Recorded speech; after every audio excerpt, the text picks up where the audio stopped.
Prezident administrasiyasının keçmiş rəhbəri Ramiz Mehdiyevin Rusiyanın müəyyən strukturlarının rəhbərlərinə ünvanladığı məktubun üzə çıxması ilə 87 yaşlı keçmiş boz kardinalın çevriliş planı bir daha ifşa olundu. Məktubun altında Mehdiyevin imzası olmasaydı belə dəsti xətti onu ələ verərdi. Akademik cümlələrlə publisistikanın diletantcasına calaq edilməsi, iddialı həll yollarının irəli sürülməsi, özünü xilaskar kimi təqdim etmək cəhdi. Bu, Mehdiyevin amyanı intriqa yuvasına çevirdiyi vaxt sifarişlə yazdırdığı cızma qaralarla eyni üslubda olan yazıdır.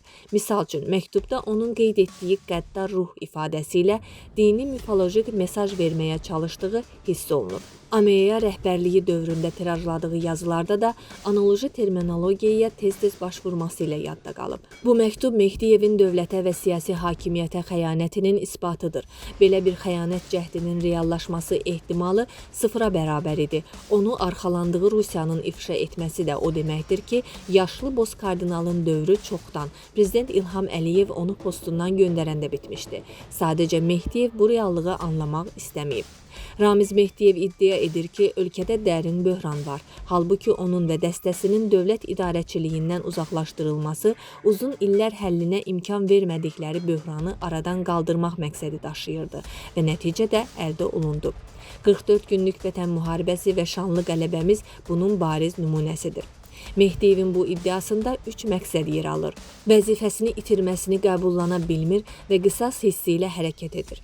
Tənqidçi mövqedən çıxış etməklə özünün müəllifi olduğu eybəcərliklərdən yayınmağa çalışır. Çünki Mehdiyev bu məktubu çevriliş planına dəstək əldə etmək və nəticəyə nail olmaq ümidi ilə yazıb və görünür, düşünürmüş ki, iddia etdiyi siyasi olimpə qalxa bilsə, nə vaxtsa onun məktubu gün üzünə çıxa bilər.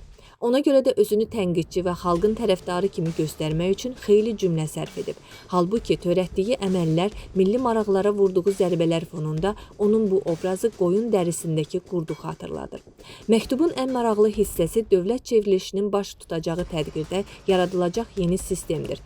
Təklif edir ki, dövlət şurası yaradılsın və bunu ölkədə demokratik sistemin qurulması məqsədi ilə izah edir. Əslində onun istədiyi Mehdiyev şurasının yaradılması və Azərbaycana özünün ağalıq etməsidir. Birincisi, ölkədə demokratik idarəetmə prinsiplərinə əsaslanan hakimiyyətin 3 qolu, qanunvericilik, məhkəmə və icraedici orqanlar tam nəzarətə götürülür. İkincisi, ölkə Mehdiyevin təklif etdiyi 50 nəfərlik dövlət şurası tərəfindən, yəni 50 nəfər seçilmişlər tərəfindən idarə olunur, təbii ki, seçilmişlərin başında özünün dayanması şərti ilə. O, bunun ölkənin tədricən parlament respublikasına keçidi məqsədi daşıdığını iddia etsə də, gerçək hədəf Azərbaycanı özünün rəhbərliyində quldarlıq dövrünə qaytarmaqdan başqa bir şey deyil. Çünki Mehdiyevin dövlət şurası ideyası dövlət idarəetməsi təcrübəsinə yaddır. Hətta Roma imperiyasında belə daha demokratik idarəetmə mövcud olub. Dəyərli izləyicilər, ölkə və dünya gündəmi ilə bağlı xəbərlər təqdim etməyə davam edəcəyik. Öz fikirlərinizi şərh bölümündə qeyd etməyi unutmayın. Sağlıqla qalın.